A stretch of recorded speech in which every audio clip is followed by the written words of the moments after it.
We have a quorum, so the first item on the agenda is the Pledge of Allegiance. I pledge allegiance to the flag of the United States of America and to the republic for which it stands, one nation, in liberty and justice for all. Okay. Peter, I'd like to turn it over to you at this point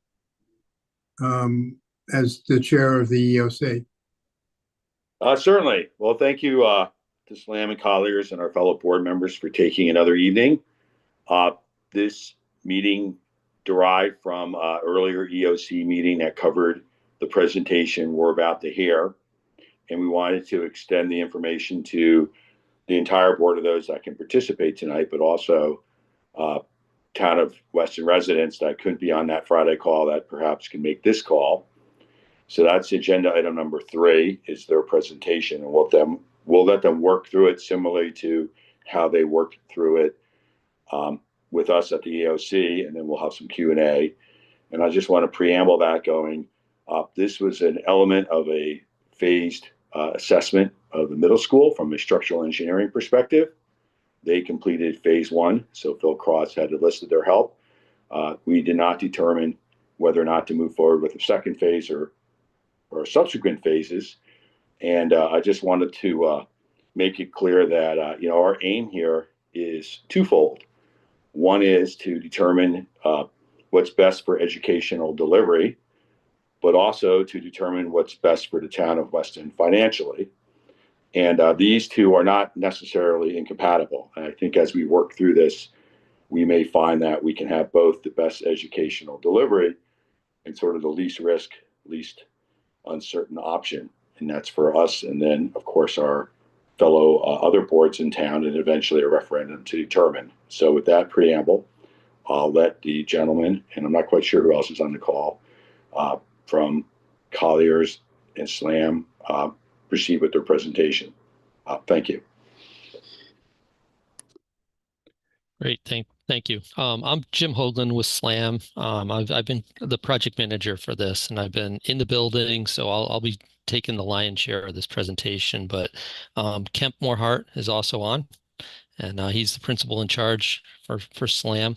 Also on the call with us is Steve Murray from SLAM, and he is a structural engineer that was in the building with us. Lucien Dragulski from Bemis, and Kim Simmons from Bemis as well. They're both engineers and specializes in analyzing the MEP systems, electrical, and all that. So we all spent quite a bit of time together in the building. I don't know, Kemp, if you wanted to add anything, but I think we can probably launch right into the presentation and get through it unless you want to add something. Nope, I think we're just ready to go. Thanks, Jim. Great. Okay, well, again, thank you for having us. If you are not aware, SLAM is a full service architecture firm. So we have architects and interior designers on staff. We also have structure, which is represented by Steve Murray this evening. We also have a landscape architect studio as well as construction services. So we have a lot of resources at hand, especially when we do studies like this. In the office, it's great to have those kind of resources a couple of desks away when we're asking questions about certain systems and construction logistics and things like that. So just kind of stepping back in time a little bit, we started on phase 1 of this effort back in beginning of April. We spent quite a bit of time in the building on April 3rd. So we presented a high level summary to the subcommittee a week and a half or so ago, and we just went over our scope. We kind of explained. Actually, Kemp, do you want to start the presentation? Sure. Okay. Just give me 1 second. Yep. Thanks. So while that's starting up, we kind of want to go through and talk a little bit about just high level what phase 1 and what phase 2 of this effort really means.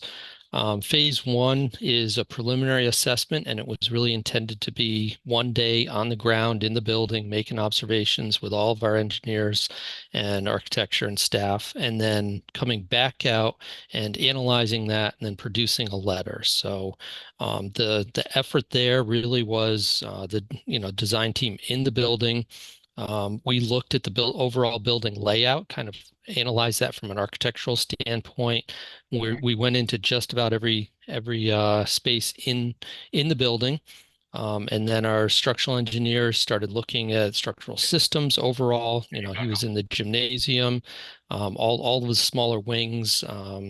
And then Bemis Associates, so Lucian and Kim, spent quite a bit of time analyzing HVA systems, the plumbing components, electrical, fire suppression, so kind of cover their responsibility. So coming out of that walkthrough, we did go over to facilities and we were able to download a whole bunch. We went through piles and piles of drawings. We brought drawings back to our office and we were able to scan them. Some of them were really helpful, but we did realize that there were some holes in the overall documentation of that building, just because it's an old building, drawings are old, and have just gotten lost over the years. So we have what we did, and we have the guidance for this phase one effort really was the analysis of the DAS form, the 5320, and that we're going to go into a little bit more detail later in the presentation. We issued our final recommendation memo on April 16th, and that was the 15-page memo that was attached to your packet for this evening. And then subsequent to that, we had a meeting and talked through it, and Phil had asked for just an executive summary, which kind of summarizes everything in a real simple way as to what our findings were. And then over on the right-hand side of this slide is really phase two, and that's really what you're contemplating tonight.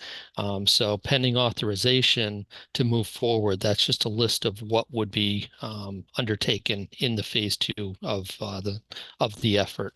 And again, we'll circle back around to this at the end of the presentation.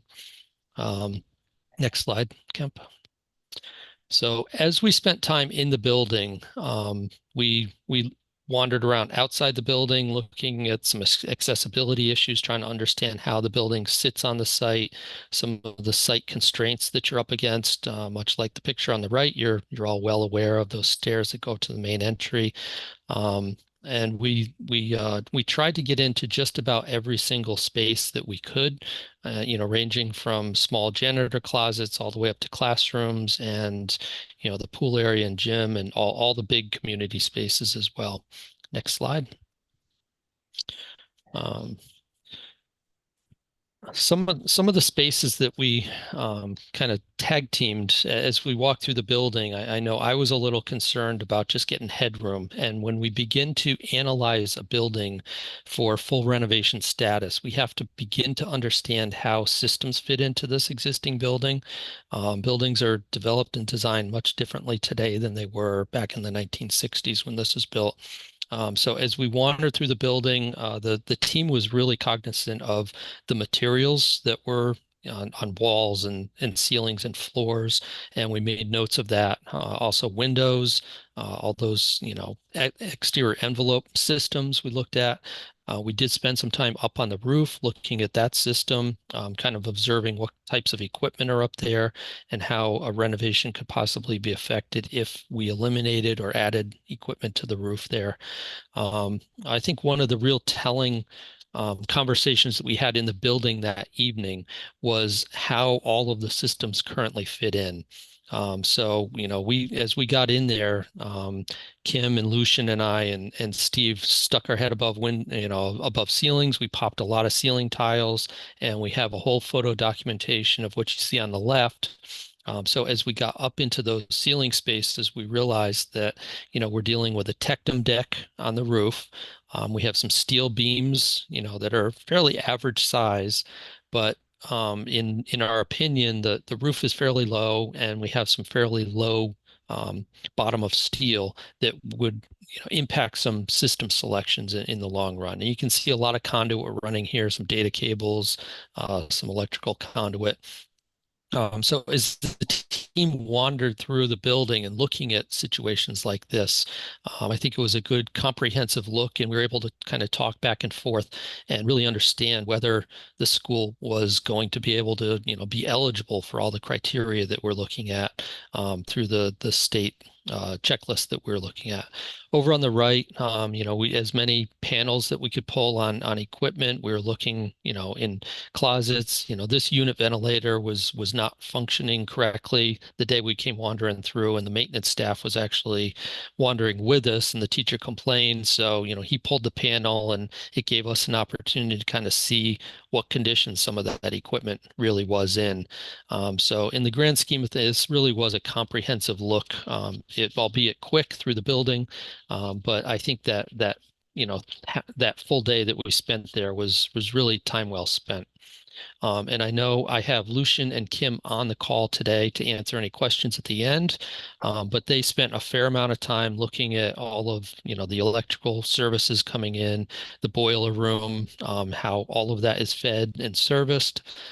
So in their detailed report, they obviously made some recommendations that we can certainly answer questions on if anybody on the committee at the end of the presentation has questions on.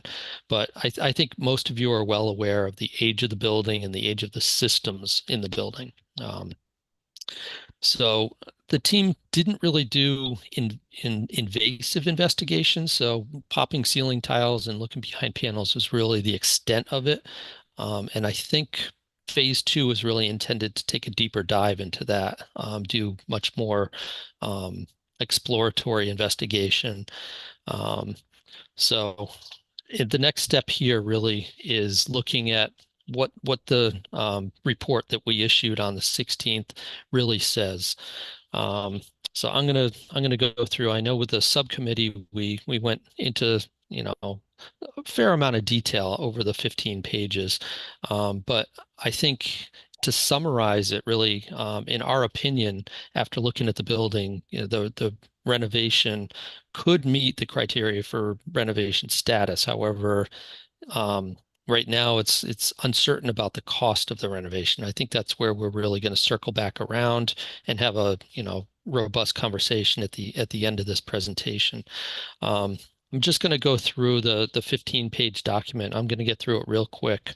But the state lays out some very specific criteria that we have to look at if you're going to file paperwork for the grant and chase renovation status as a project. So I think we need to go into this with our eyes wide open and understand what that criteria is, because there's people that are going to be having to sign off and certify certain documents, starting with the superintendent of schools. So as we get into the document on the left, which you should have in your meeting packet, hopefully you were able to review to a certain degree. But the superintendent is going to need to fully understand all those requirements and be required to sign off eventually when we do file with the state. The second criteria is really looking at the state forms. The cost analysis, I think, is going to be an absolutely critical one. So we're going to have to go through, and that's form SCG 3501. And that is a cost analysis that compares new construction cost against a renovation cost. And right now, this team isn't comfortable to assign actual costs. I think we have an order of magnitude, and I think we can talk some percentages of delta and difference between the two. But I think the second phase of this is really intended to capture those more specific costs as we move forward. And that is a requirement of the submission to the state. They also require that you complete a feasibility study. I know that the town has done a lot of work to date, have a lot of studies that you can compile and piece together. And I think many of those can be reused and submitted to the state. Some of them are a little bit dated, but that will be a box that we'll have to check if you decide to move forward with a full renovation. And then a professional cost estimate needs to be done, and that's one of the reasons that we have a comprehensive team in place, our construction services branch through SLAM, specializes in cost estimates like this, and we'd work closely with them moving forward. And then there's some signed and sealed statements that the professionals need to make as well, the engineers and the architects, recognizing the fact that we're going to be able to design this to current building codes. I think that's a big question to ask. As you get into an older building, you kind of look at it and you realize you can renovate it, but can you renovate it to the modern building codes? And oftentimes that can be a stumbling block. So in the letter, we just outlined all of the current codes. And we also noted that there is a new code adoption that's anticipated for March of 2026. That could change things a little bit. So right now we can only work with what we know, but we did want to note that for the board moving forward, something to consider. And then Steve Murray from SLAM did a really nice job with a write-up talking about the structural integrity of the existing building. He found that there was minimal existing drawings, so he spent a fair amount of time actually looking at structure. So I think with a more in-depth exercise in phase 2, I think he's going to want to do a little bit more design work. But in his statement, he was comfortable that the structural components were all intact and could be adjusted to meet modern building code. And again, we're really not sure what the cost of that may be. We can run through some examples if anybody has questions or concerns about that portion. That's one of the reasons Steve is on the phone. And then Lucian and Kim can answer some of the existing building systems. We talked about data and communications, security, MEP systems, plumbing, fire suppression, and all that. So their report is very comprehensive, talks about all of those engineered systems. And again, they're confident that with a full renovation, we could meet the state criteria of certifying those systems for the next 20 years. But in their opinion, it would entail completely replacing all the systems. So, and that's detailed in their report. And then ultimately we have to submit all that documentation to DAS and get it approved. So that's really what these two documents are. And the executive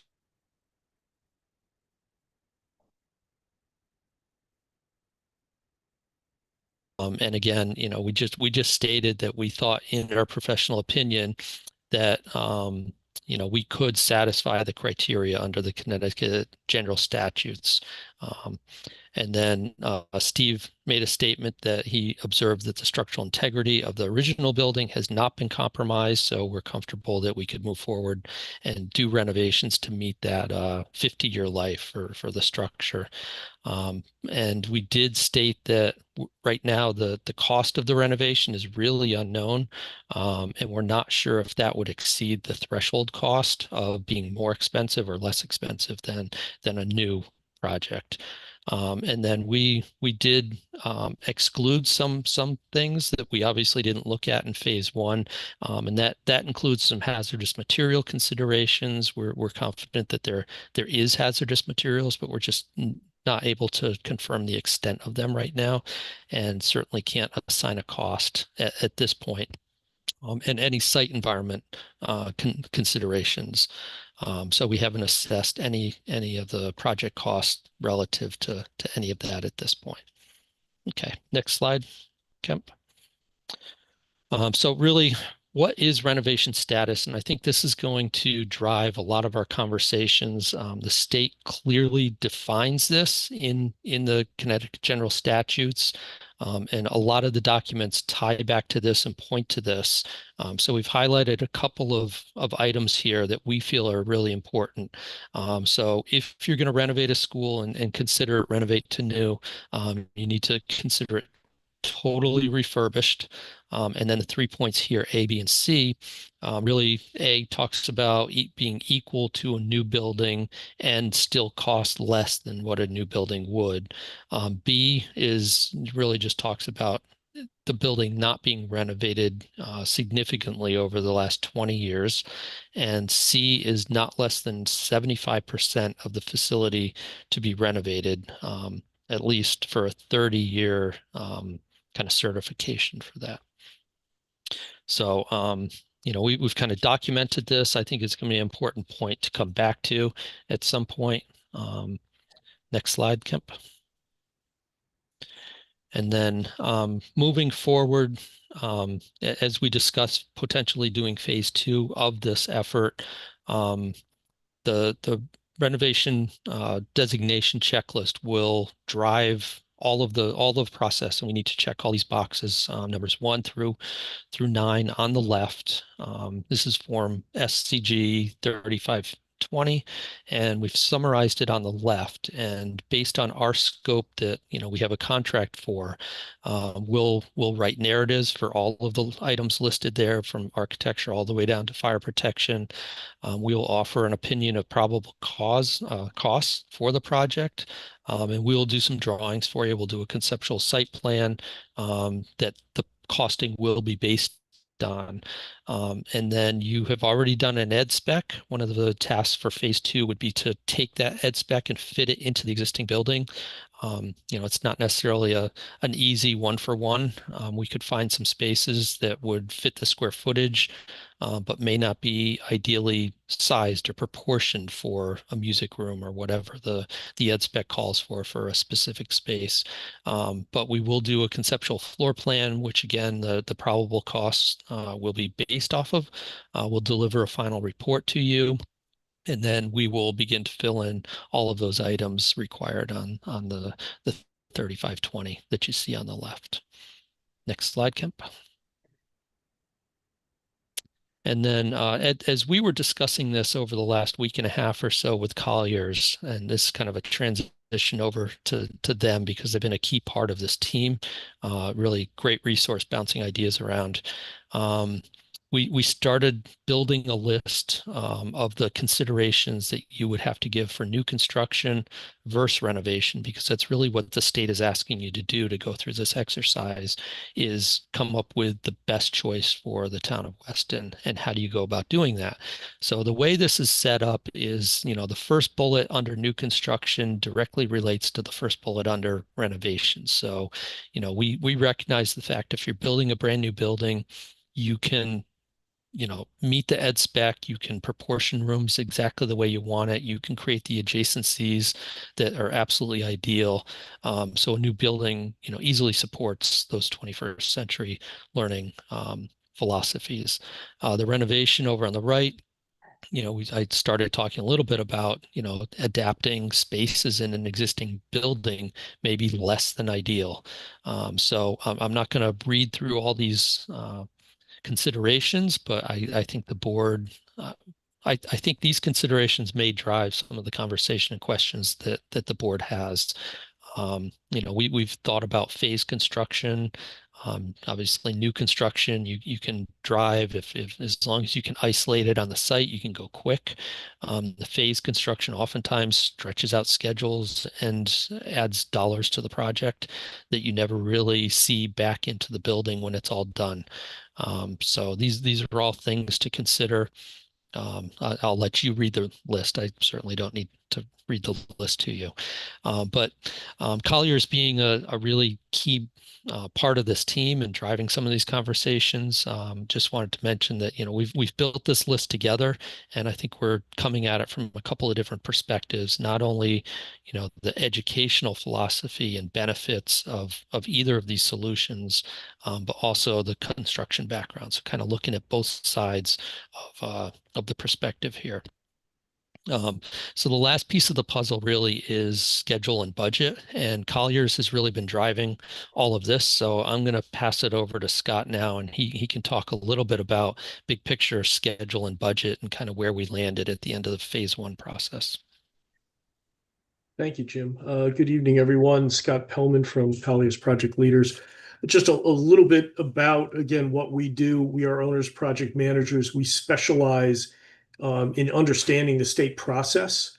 We specialize in pre-planning and project management, taking over all the tasks that towns and municipalities just don't have the staff to do. We run budgets, schedules, and what I'm going to talk about in a few minutes is based on a lot of historical data that we have for managing school construction projects Like Jim and Kemp, I'm an architect. I spent the first 30 years of my career designing schools like Jim and Kemp do now. And in the last 9, I've spent managing these types of projects. So I just want to talk a little bit about the process of working with the state and what the process would be once a project is selected and something wants to move forward. So the one key component is the grant application. And the grant application needs to be filed for any specific year prior to June 30th of that year.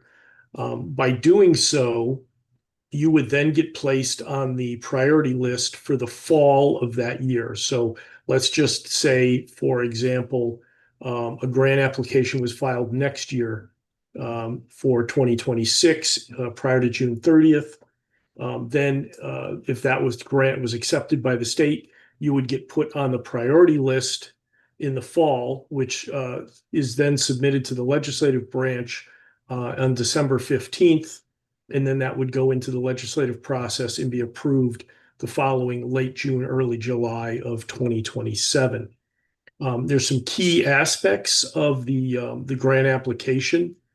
Certainly, you need to define the project and the cost, but you will either have to have funding approval from the town, whatever your process is. Some are town meetings, some are referendum. I believe you may be a referendum town. You can do that either prior to a grant application submission prior to June 30th, or the town can pass a motion that they intend to have a referendum in the fall. Typically, we see this done then around election day.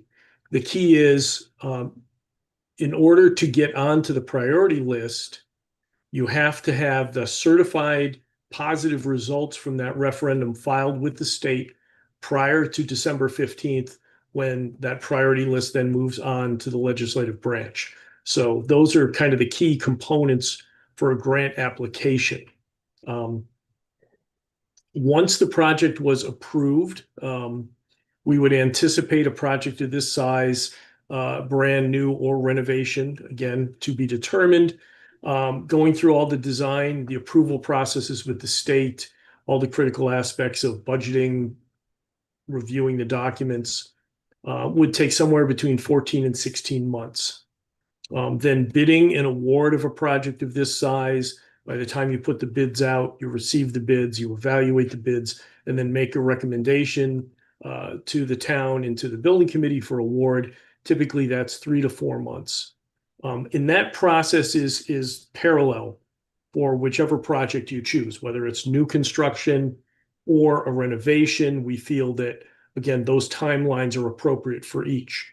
The big switch now is if you chose to do new construction.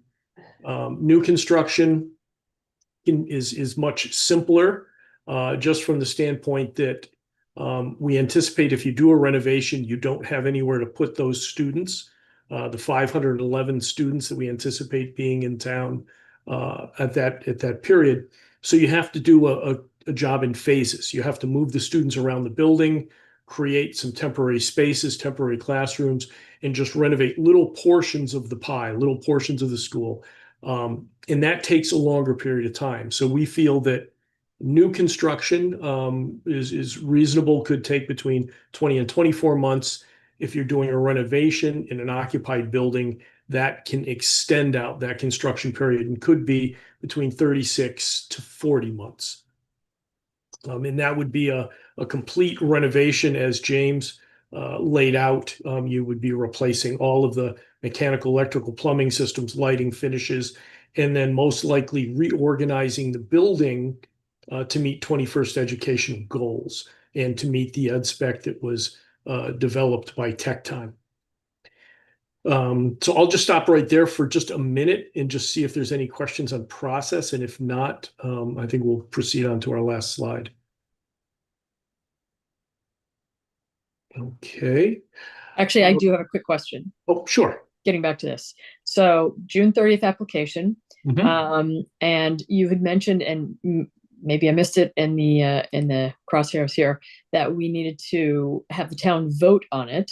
However, I think the suggestion was that we were looking at having the town vote on it in the November timeframe, correct?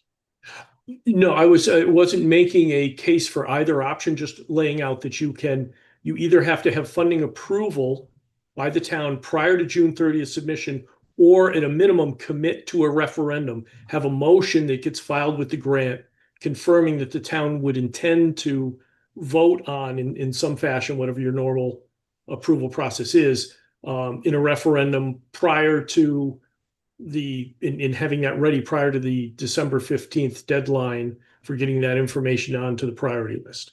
So So you could do realistically, it we either couldn't put way, it or into, it could be a September, October, November. Typically, we don't go much past election day because it takes some time to get the certified election results and get that certified by the town clerk's office.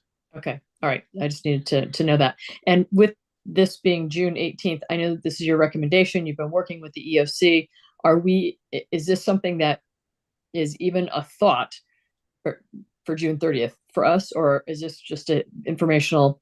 No. This is informational. It's absolutely, there's no time, nor have you even selected a project, had time to come to the community, get community input. No, best case would be prior to June 30th of next year. Okay, I just wanted that for clarification. Thank you. Okay, Scott, I do have a quick process question. sure. Has anybody asked you to put together a scope of work that fit a budgeted number? No. Okay, thanks. And I I think would you say, bet. certainly when the final scope of work is determined, we will, budget to that number, and certainly work to that number. But, with that said, I think that's kind of a good lead into the next slide. I was just going to Jim, add, if I could just add to that response, the reason that we typically can't work to a budget number that's like a number that is set as the maximum you'd like to spend is because we need to certify the building to be as new for the next 20 years. And it's going to cost what it's going to cost based on the design that is developed to meet the ed spec.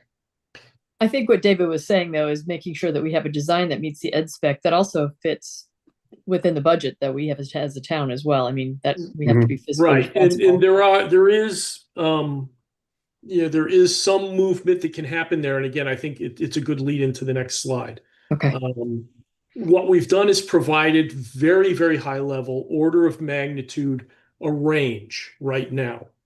Low total, high total budget on some of the options we anticipate that, this group in the town may be considering.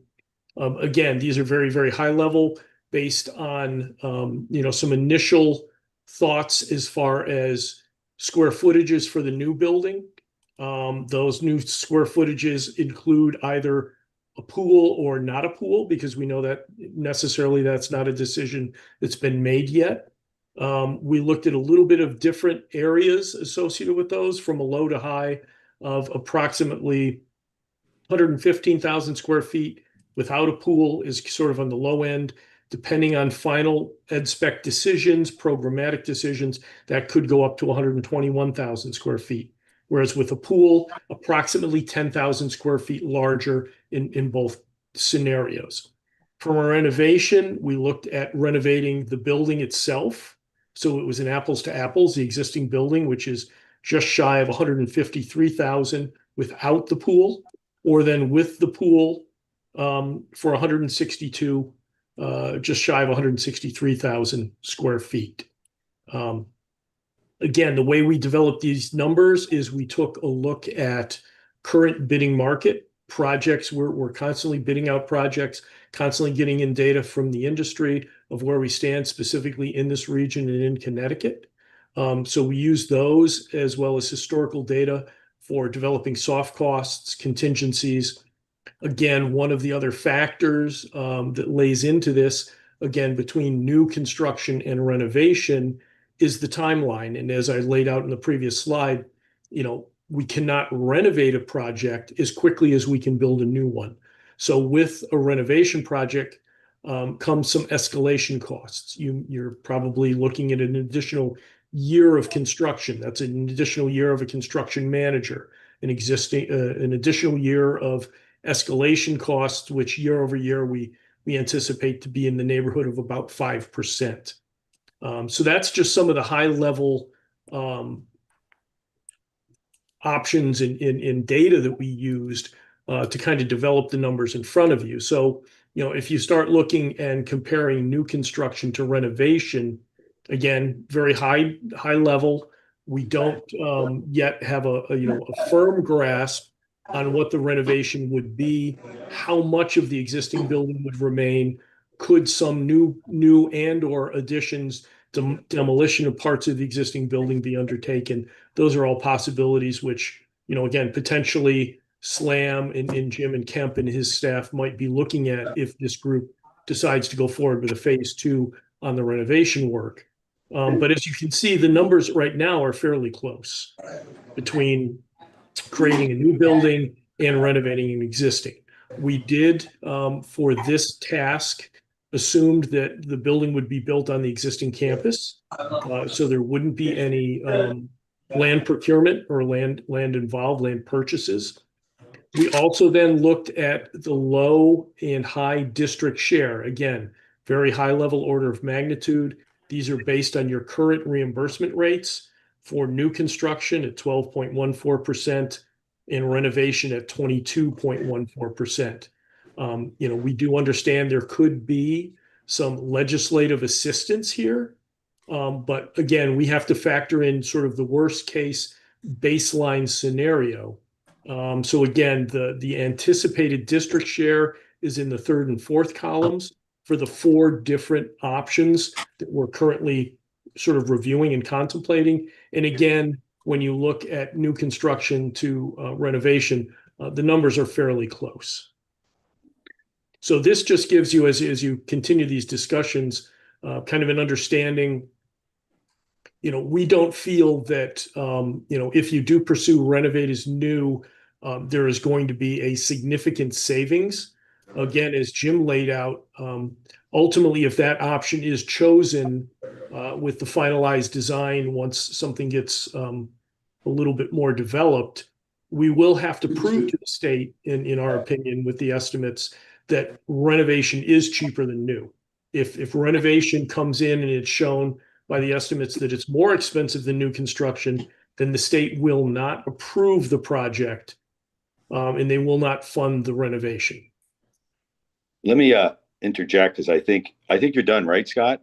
Yeah, I was just finished. Thank you, Excellent, Peter. excellent. Right. I mean, we've had a few of us had the benefit of seeing this, and I've had a couple months to think about it. But for Sharon, Michael, David, and Lisa, it's good that they see these type of slides. We're gonna enter our 4th agenda item, which is discussion. But unfortunately, I think we have to bookend this at 7 p.m. Eastern. I'm in California, so that would be 4 p.m. California. So I want to give Michael and Sharon and David particular time to ask more questions. But what I've heard, right, like I'm tipping the balance of scales, is we're sort of looking at what end result we'll get, how painful we'll get there, right? And pain is educational delivery, cost and timeline, and sort of the risk analysis and the uncertainty we face, right? So that's sort of the balance of this teeter-tottering seesaw. And I think you did a great job laying that out. So I'll leave it now to my colleagues. I think we have about 25 minutes of Q&A left, and then we have to adjourn. So go for it, guys, and Lisa and Sharon. I wouldn't mind jumping back into the question I asked before. And there's a reason I asked it about, did you look at anything from a budget perspective? And that's because the Board of Finance in our town has already set some parameters for what we can afford. And those parameters, I think, are still being worked out. So when I look at the chart that you have up here, and I look at, I don't understand the with pool or without a pool. We have a pool. We're certainly, I would imagine, we're not talking about removing the pool. And there was a discussion at one point that the pool building itself would be potentially broken away or as it become a stand-alone building, so it could be used by the town. So I guess, let me start with that question. I'm not clear on the concept of with or without a pool. When was there a discussion of not having a pool? I don't think that there's been a definitive decision either way. We were just asked to look at both options. Certainly, pools have limited funding by the state. There's no reason that, again, without a pool, you could say that you could keep the existing pool building. If you built new and tear everything else down and maintain that building. There's a lot of different options and moving parts here. So we were just trying to give you some just baseline numbers, very high level order of magnitudes based on a specific scenario. But certainly there are a lot of other options and permutations of this. But we just wanted to kind of show, and again, we did from a renovation standpoint, looked at it as I stated, renovating the entire building and not the pool. Maybe the town could also potentially do that on their own, or renovating it with the pool and what that would do to the again, anticipated state reimbursement. The state for programs like pools only reimburse half of your reimbursement rate. It's referred to as a limited eligible reimbursement. So again, there was no decisions have been made. Pool, no pool, existing pool, keep the existing pool if the rest of the building gets torn down and we build a new school. None of that has been defined. But I think it's fair. I think we need to put perspective on this. So this project, what we're talking about this evening, was started a while ago, and they were tasked to determine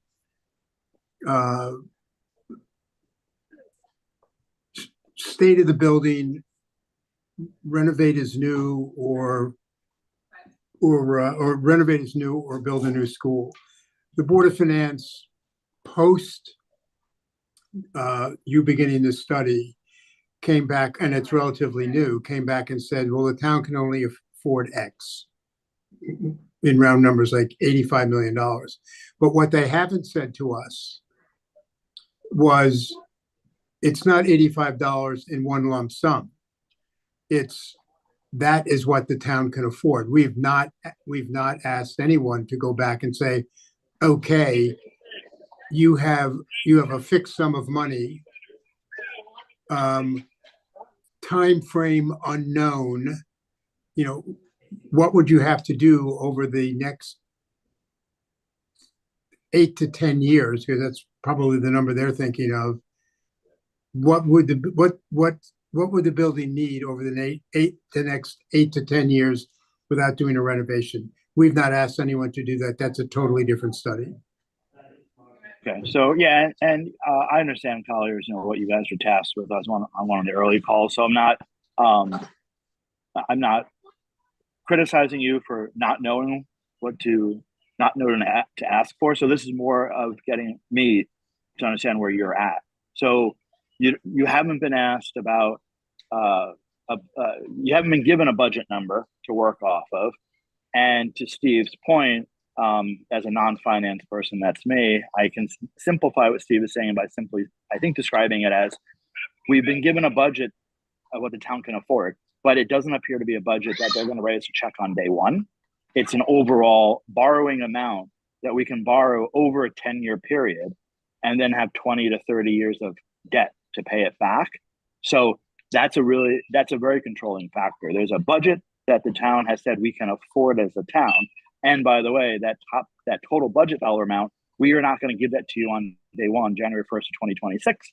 We're going to give you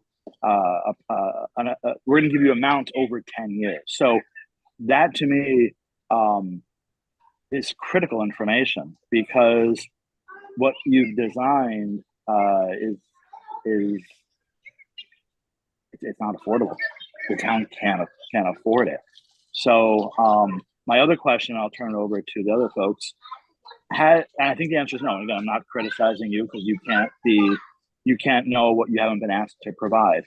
Have you looked at the ability to rebuild or redesign the middle school, but not take it down entirely? In other words, you look at the major mechanicals, the systems that have exceeded their lifespan, systems that are still using refrigerant that you can no longer get properly. Have you looked at the cost to bring the systems in the building up to a 2025 standard without significantly changing the footprint of the building? Well, yeah, I'll respond to that. Well, first, what we've based these numbers on was one, just the existing building and its current configuration and square footage, and renovating that to meet the renovation standard so you could get that state reimbursement. So that is, replacing all systems. So at the end, the design team can certify that they will last a minimum of 20 years. As far as the new construction numbers, in previous tasks, Tecton was hired and developed an initial educational specification of the programs in square footage that it would are needed to educate, provide middle school education for the town of Weston. So that was what we based the new on, was the square footages contained in that draft ed spec created by Tecton. So if you don't bring all the systems up to code and like new, all your electrical, mechanical, plumbing, roofing systems, windows, everything plumbing, then the state would not participate in provide the reimbursement for renovation status. You can still do a project of that sort, but everything we say, these are the R words: repair, replace. If you did something with 2/3 of the HVAC system, or you had to pull down all the ceilings to access that, everything you're repairing or you're replacing, if you don't do the whole school and you don't do all the systems as an integrated project, the state says we're not going to pay for it. So then it's 100% on the town. Right. Okay. And then my last question, then I'll turn it over. Oh, sorry. Go ahead, Scott. I was going to make another comment on that, because it is a different type of project, as Scott alluded to, the repairs and perhaps extension alterations, or in some cases it may even be a consolidation of square footage. But there are some components that could be eligible for reimbursement for code upgrades, energy upgrades, things like that. And there have been some specialized grants for HVAC system upgrades, but I think those have been sunsetted. But I just want to make sure that you're aware that there are components of the work that could be eligible for renovation. Not everything, though. Yeah, but again, just to be clear, that this team, both Colliers and SLAM, have not been tasked with a surgical capital improvement plan working to a specific budget. Correct. We have not. Okay. And my last question is, and I think the answer is no, and again, this is not a critique of your work. Have you been asked for a design that and I came up with this several months ago, and I don't know that it was popular. I don't know that it was unpopular either, but a design where you have a school within a school. So there's been a lot of talk about our declining enrollment and how much space we need, but also you need to be dynamic. Enrollment is projected to go up, but it's not a guarantee. So is there ever such a design where you can take, for example, an intermediate level school, in our case, the 3, 4, 5, and run it inside a school, separate entrance, separate, everything is separate, but it's a school within a school. So areas where you may have 2 gyms, 2 cafeterias to feed the kids, but a cooking or a kitchen that's shared. Have you ever done projects with that type of design where you're kind of running 2 separate, they're 2 separate schools that operate independently, but they share certain resources such as those common areas? Yes, we have. We've done some middle high schools. We've done some K-8 schools are kind of operate that way, where you have the elementary component on one wing and the middle school component on another wing. So yes, that is an option. Okay. But we haven't been asked to look at that, though, just to be clear. Just a point of clarification, David. SLAM was tasked with a very specific task in phase one, and that was to determine the structural integrity of the building. From that point, the board would then make a decision in terms of what the next steps would be. So I think it's a little unfair that you're saying that they weren't asked to do certain things because that was outside of the scope of the RFP. That's fair. I'm gonna hop in here for a second if it's okay. I do understand that you were asked to take a look because if I recall correctly, when we tasked them with this, it was just, are we even eligible to do renovation? Not, or do we have to go down to absolutely doing a new build? So I appreciate that. It sounds as if we are eligible to do a renovation, but does it make sense to do a renovation is the bigger question. So I guess what dovetailing onto what David said, though, when we get to the point, and we do need to get to the point where we're addressing this, can you work basically within the budget that's given to you, or we can't just have it dictated to us how much it's going to cost. We need to figure out how to make it work for our community, and part of it being, as David alluded to, we do have some of the school population has dwindled, especially in the middle school. That was originally built, I believe, as the original high school for four grades. We now have 3 grades, so that building is actually bigger than we need it to be. So looking at that, the numbers that you have right now are for the existing structure. We would most likely be replacing it or renovating it into a smaller structure. So I'm assuming that with those parameters, then the numbers would obviously change. But two questions. One is what David said. If we give you here's what we can afford as a community, can you help us create something that's going to work for us?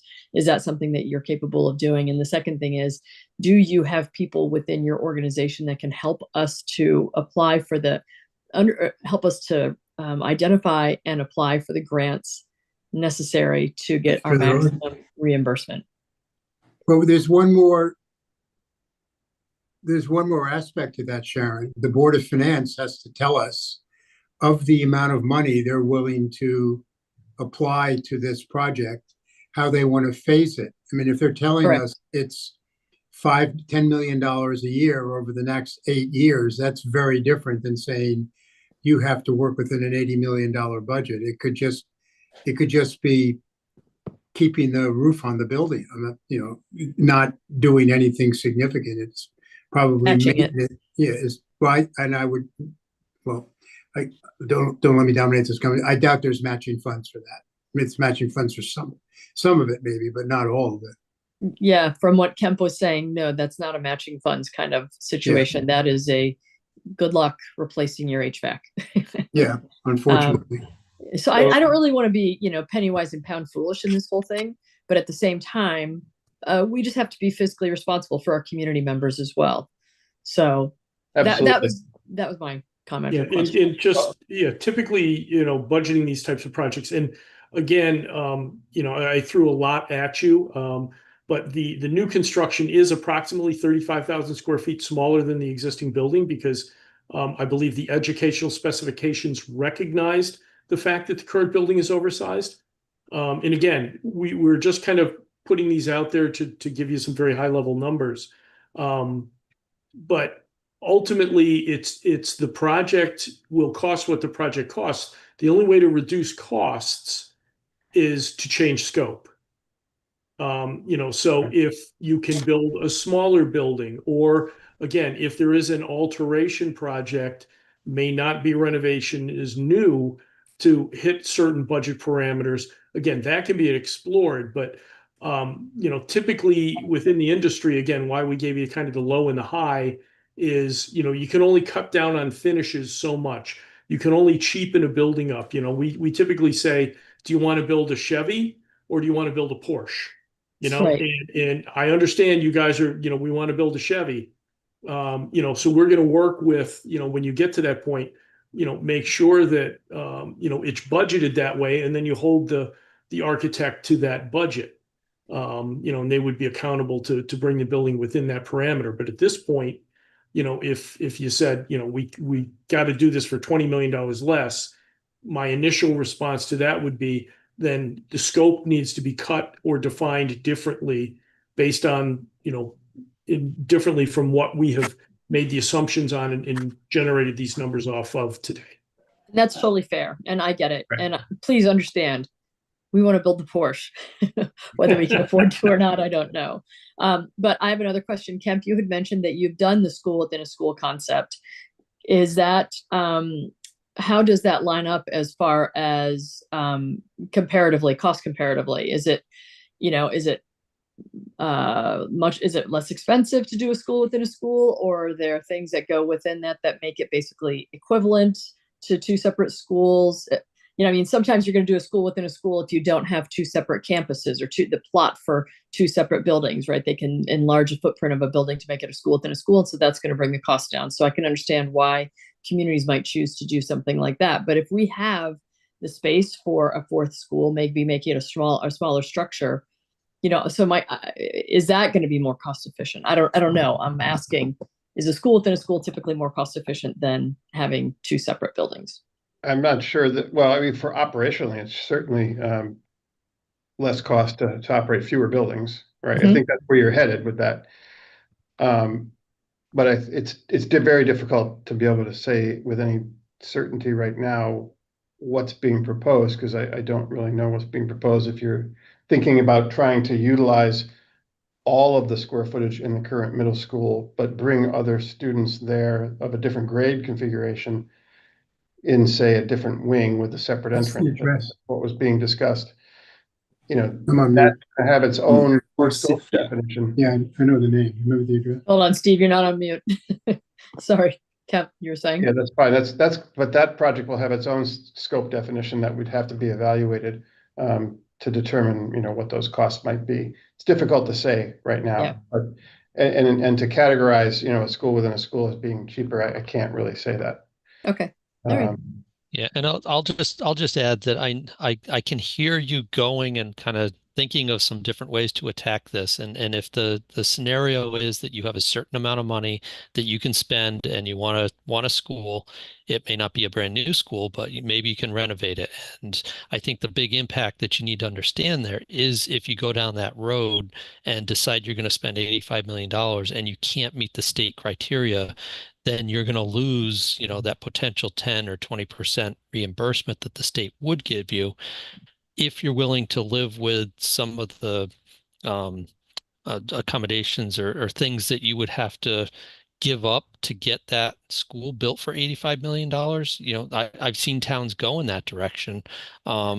And almost treat it like an extended capital improvement project. And, there was a comment that, what if we could spend 10 million this year, 10 million next year, 10 million 3 years out, and eventually you spend your 85 million over 8 years, but you need to treat that more as a capital improvement project, not a single, we're going to solve all of our problems in one felt move here. Right. Correct. Okay. And Sharon, to answer one of your specific questions, do we have people in our organization that can assist with that? Yes, we can. We've done those types of projects. But I just want this board to understand it is a much different project approach than renovation.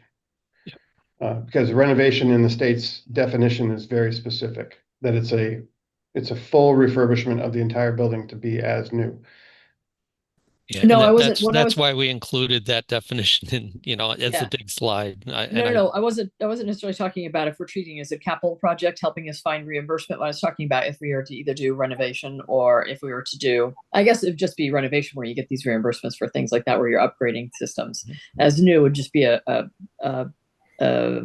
just reimbursement of a percentage that we get approved, correct?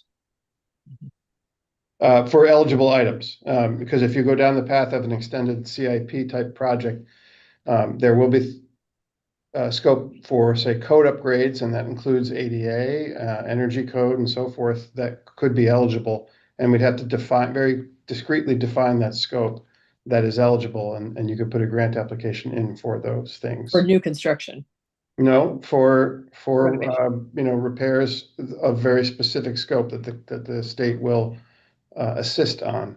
Correct. Okay. But not deferred maintenance typically. Typically not repairs, things like that. Okay, that makes sense. I don't want to hog all the time. So Michael or Lisa or. Yep. Yep, I have a few questions. Kemp, so that was very helpful. Just piggybacking off of what Sharon had just mentioned here. So it sounds like then if you're applying for the renovate is new for that grant, all those systems have to be upgraded and they can't be layered in over time.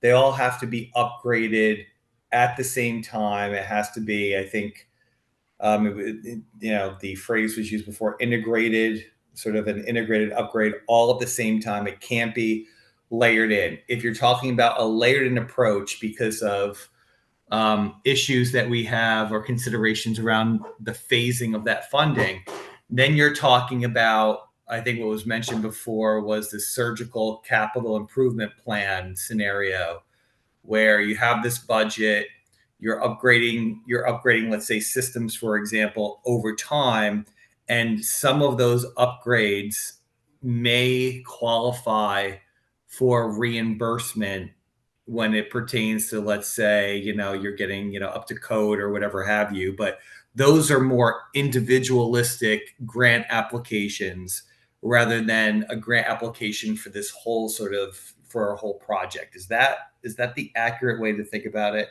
Yes. Okay. We don't even know at this point if we're even eligible for, I mean, putting the numbers aside just for a second, we don't even know if we're eligible for a grant based on a renovation because we don't know if the cost will be higher, right? And you guys still have to dig into, and I assume that's what phase 2 is. You still have to dig into just aspects of the building here as to whether or not it would even qualify, right? I mean, I think you said that from a general perspective, the structural integrity of the building, I guess, was sound, but there are other considerations aside from just the cost that we still have to determine as to whether or not a renovation is even possible for the purposes of a grant. Is that right? Correct. Yeah. The way this RFP was structured was our phase 1 was to do a very high level kind of cursory review to make sure that we felt that you could meet the eligibility requirements for renovation. And that's what we've done for phase 1. Phase 2 is to then take your ed spec, do a mapping of it and do some space planning to see, can we perhaps reduce the size of the building because it is oversized for a middle school for 511 students. And then once doing that conceptual design study, what would the costs be for that? And then that would then tell us if you could meet the cost parameters to be eligible for for a renovation project. What's the and apologies if I missed this, but what's the cost for, I guess one of the asks tonight is we're contemplating whether or not to approve the go forward on a phase 2, right, as the next step. Mm-hmm. What is the cost of undergoing that? And the reason why I ask, and again, not to be penny wise pound foolish here, but it feels like these numbers are already out of reach based on sort of just balancing, let's say, the fiscal considerations of the town. We have even talked about, to Steve's point before, we haven't even gotten sort of clarity on the phasing of that funding, even if we had the funding.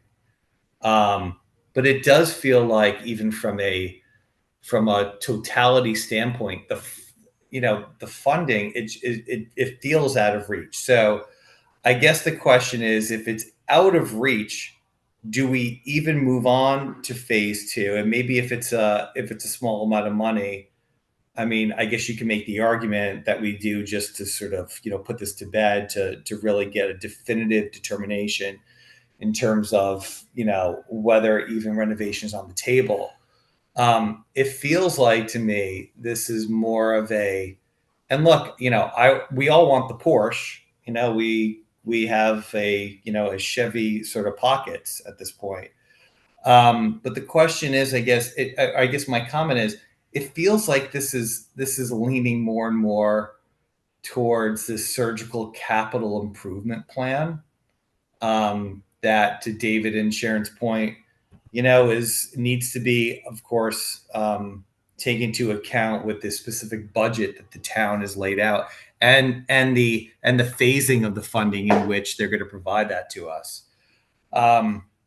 So for phase two, and so I rambled on a little bit there, but for the phase two, do we know the cost of undergoing sort of this phase two assessment?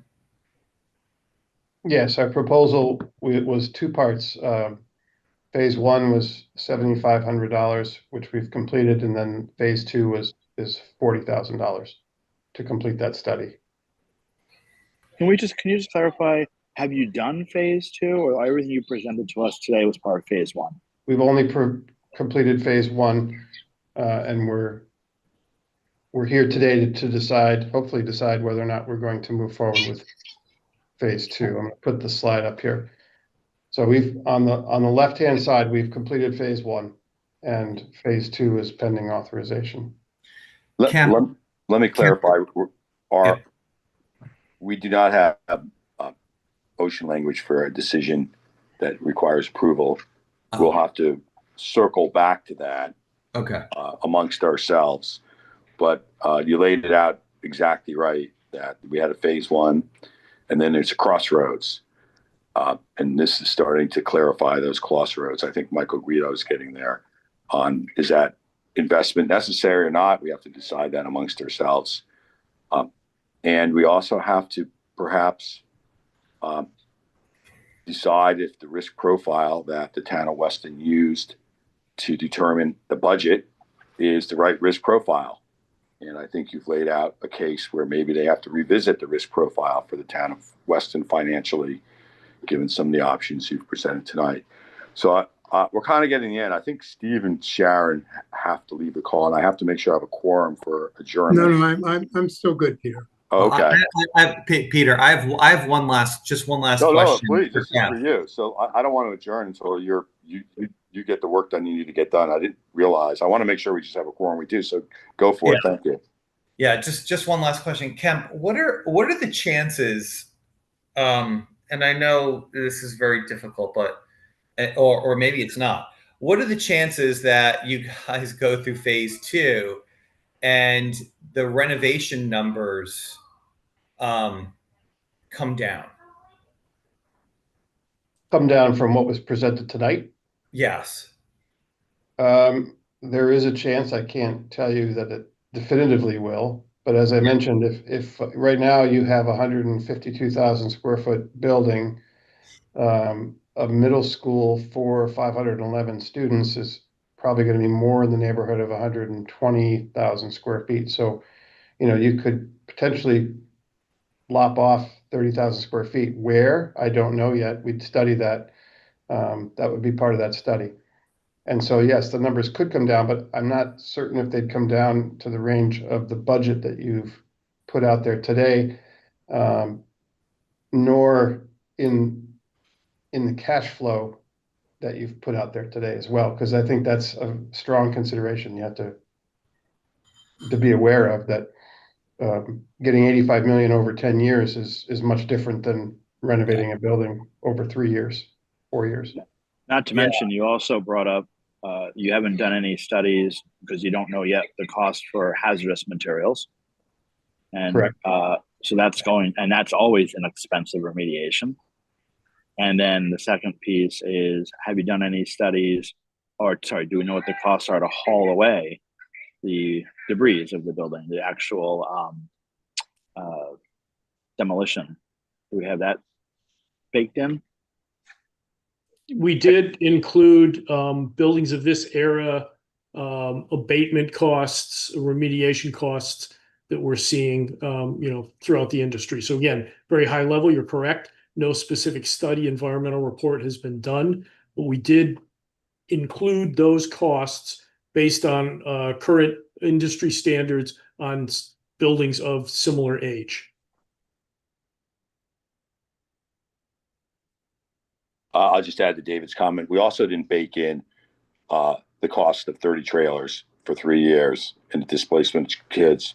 And what happens if the containment, the siloing of the wings aren't done right, and then you have health problems for kids. So there's a lot of moving parts here. That's not the agendas for this evening, but that's the risk profile. So that's why I keep returning to that word, because I think Michael was almost there. It's like the iceberg effect. That's the conundrum. We sort of know what's above water, and we don't know what's below water. And the deeper you go, the more unknowns you have, the more uncertainty you have.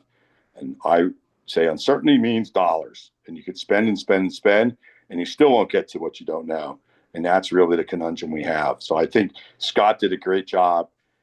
Maybe we'll use the iceberg analogy next time, but I think I'll let a last question for everyone.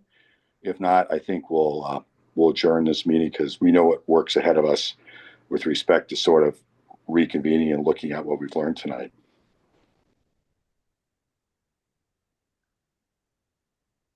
So any last questions? Are we good, or? I'm good. I'm good. Yeah, I'm good. Thank you. I'm good. Okay, well, thanks to everybody. Thanks, Peter, Yes. look, this is a big decision. We need more direction from aspects of the town. Certainly this won't be the last conversation. Well, thanks to everybody. Can we have a motion to adjourn? I so move. Thank you. Second? Second. All those in favor? Aye. Aye. There we go. Thank you. Thank you. Thank you, Have a good everyone. rest of your evening. Thank you, Thanks. gentlemen. That was excellent. Everyone.